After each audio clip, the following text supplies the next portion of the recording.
भारत की प्राचीन धरती बिहार में एक ऐसा ज्ञान मंदिर था जिसकी चमक पूरी दुनिया तक पहुंची थी। उसका नाम था नालंदा। आज भले ही नालंदा सिर्फ खंडहरों के रूप में दिखाई देता हो, लेकिन एक समय ऐसा था जब यहाँ दुनिया के कोने कोने से विद्यार्थी शिक्षा प्राप्त करने आते थे। चीन, कोरिया, तिब्बत, जापान और दक्षिण पूर्व एशिया से हजारों छात्र यहाँ अध्ययन करने पहुँचते थे। नालंदा की स्थापना लगभग 5वीं शताब्दी में गुप्त वंश के महान सम्राट कुमार गुप्त प्रथम के शासनकाल में मानी जाती है। उस समय भारत ज्ञान, विज्ञान, गणित, खगोल शास्त्र और दर्शन का विश्व केंद्र बन रहा था। इसी सोच के साथ एक ऐसे विशाल विश्वविद्यालय की नींव रखी गई, जहां केवल पुस्तकों का ज्ञान ही नहीं बल्कि जीवन जीने की कला भी सिखाई जाती थी।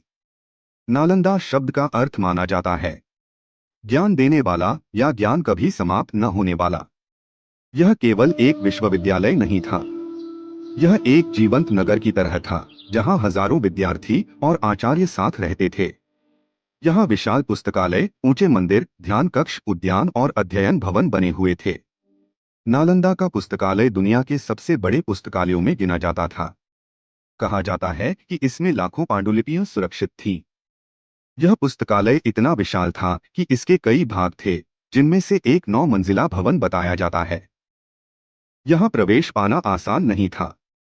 विद्यार्थियों को कठिन प्रश्नों और परीक्षाओं से गुजरना पड़ता था। केवल सबसे योग्य छात्रों को ही यहाँ अध्ययन करने का अवसर मिलता था। नालंदा में बौद्ध धर्म के साथ साथ गणित, चिकित्सा, व्याकरण, खगोल शास्त्र, दर्शन और राजनीति जैसे विषय भी पढ़ाए जाते थे। यही कारण था कि यह विश्वविद्यालय केवल भारत ही नहीं बल्कि पूरे एशिया का ज्ञान केंद्र बन गया। चीनी यात्री ह्वेनसांग ने भी नालंदा में कई वर्षों तक अध्ययन किया था। उसने अपनी यात्राओं में नालंदा की महानता का विस्तार से वर्णन किया। उसके अनुसार यहाँ लगभग 10,000 विद्यार्थी और 2,000 शिक्षक मौजूद थे।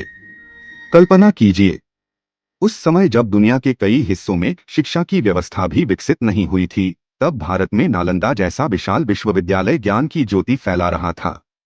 लेकिन इतिहास हमेशा एक जैसा नहीं रहता। 12वीं शताब्दी में आक्रमणों के दौरान नालंदा को भारी विनाश का सामना करना पड़ा। विश्व प्रसिद्ध पुस्तकालय को आग लगा दी गई।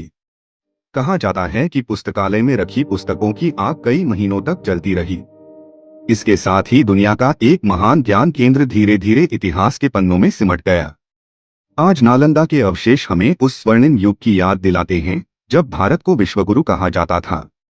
ये खंडहर केवल टूटी हुई ईंटें नहीं हैं। ये उस महान सभ्यता की कहानी है जिसने दुनिया को ज्ञान का मार्ग दिखाया। नालंदा हमें यह सिखाता है कि शिक्षा केवल रोजगार का साधन नहीं बल्कि सभ्यता की सबसे बड़ी शक्ति होती है। और शायद इसी कारण सदियों बाद भी नालंदा का नाम सम्मान और गर्व के साथ लिया जाता है।